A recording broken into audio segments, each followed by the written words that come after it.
শ্রাবণ মাসের 4টি সোমবার এমন কি করবেন যেটি করলে মহাদেব এই শ্রাবণ মাসে আপনার উপরে সন্তুষ্ট হবে এবং আপনার জীবন থেকে বাধা বিপত্তি, রোগ ব্যাধি এবং কর্মের সকল প্রকার বাধা মহাদেব দূর করে দেবে। কি করবেন? প্রথম সোমবার আপনি মহাদেবের শিবলিঙ্গে অর্পণ করুন 1 মুঠো আতপ চাল। তাতে আপনার ইচ্ছে পূরণ বা স্বপ্ন পূরণ হবে। দ্বিতীয় সোমবার অর্পণ করুন 1 মুঠো সাদা সর্ষে। তাতে আপনার নজর দোষ দূর হবে। তৃতীয় সোমবার অর্পণ করুন 1 মুঠো মুগের ডাল শিবলিঙ্গে।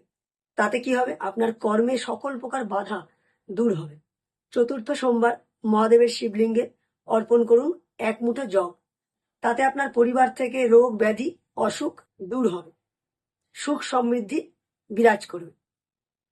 শ্রাবণের এই 4 সোমবার মহাদেবকে এইভাবে আপনি সন্তুষ্ট করুন, দেখবেন সকল বাধা বিপত্তি থেকে আপনি উদ্ধার পাচ্ছেন এবং আপনার সকল মনস্কামনা ধীরে ধীরে পূর্ণ হচ্ছে। সকলে ভালো থাকবেন। নমস্কার।